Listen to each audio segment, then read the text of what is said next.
First thing we're going to get into is Apple on September 7th, which is Wednesday. So this will be out on September 5th. We've got Apple coming out with iPhone 14s. I cannot even believe. I remember when I got the first iPhone 3GS, and like that was like 10, 15 years ago. And now we're at the 14th generation of this. The question I wanted to ask you, Alex, is do you think Apple is hitting a peak on its growth curve? It's $5 or $15 away from being a $3 trillion company.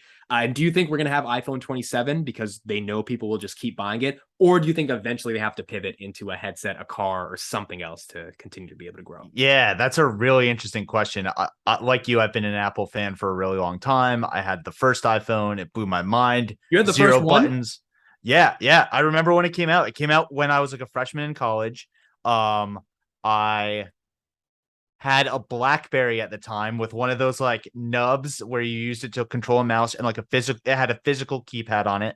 And I remember thinking that zero buttons was just like mind blowing. Yeah. You know, it had the one button to like go back or go home or whatever. And other than that, it was a touchscreen. And that really kicked off a lot of my fascination with like chips and screens and tech. I just remember thinking it's so unbelievable to have like a full touchscreen computer in my pocket.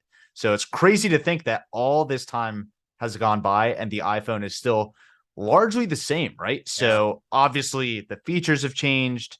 It has a lot more sensors, but the iPhone 14 and the iPhone 1, you're right. There's like all these little incremental updates over the last 15 years that add up to a completely different device. But it would be cool to see what the iPhone 27 even would be.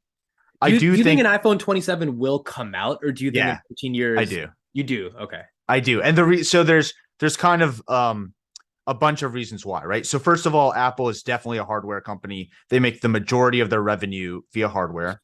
And the majority of that hardware revenue is iPhone sales. And what Apple has proven to the market and to themselves is that you can refresh this device every year, couple years, because I know they have in between the numbers, they also do like S's, Yep. X's, and like those kind of revisions. And the market will buy it. And the reason is because the incremental changes are still big enough that you might skip a version, two versions, three versions, but eventually you're going to want the iPhone 17, 21, Right. 24, and then the 27 when it comes out.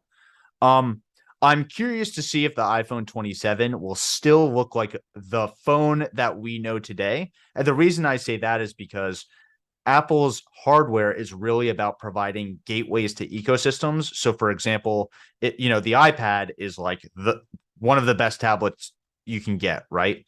Right. The Apple TV unlocks the whole smart TV ecosystem basically on any kind of TV. You can imagine their VR goggles will do the same thing for VR and AR. And if they come out with a car, that will be like the gateway to the whole mobility ecosystem.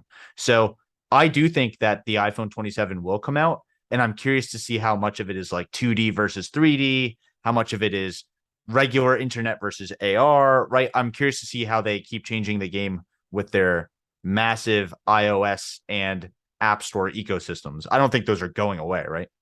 It's interesting because what you said about ecosystems, I think of a company like DoorDash or Spotify or Netflix or YouTube. Like this screen is the basis by which we access those experiences.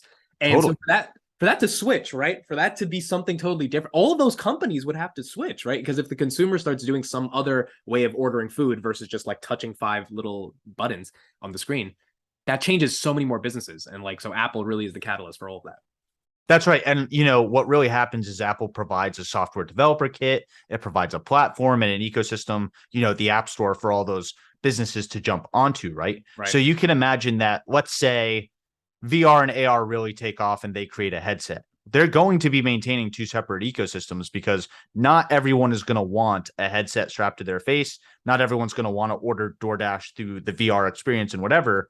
So now they have that ecosystem for people who want it and for people who prefer the current modern experience, 2D in a screen in your pocket, not strapped to your face at all. Obviously, the App Store will still continue to exist for that. And then it'll be up to businesses to maintain both. Or Apple could even come out with things for their SDK where you write it once, but then it's everywhere. You have the VR version of that app, the AR version of that app, if that's a thing, and then the current version of that app, which is just the touchscreen 2D experience. Do you think we get the one more thing on Wednesday and it's a VR headset? I don't think we do. I don't I think. don't know. I was hoping it would be at their last event that we see a little more about the VR headset. I'm super excited for it. The I'm actually excited for it for a very different reason, not because I want to get it, but because every time Apple releases a device in a market, that market explodes, right? Yeah. We saw it with the Apple TV.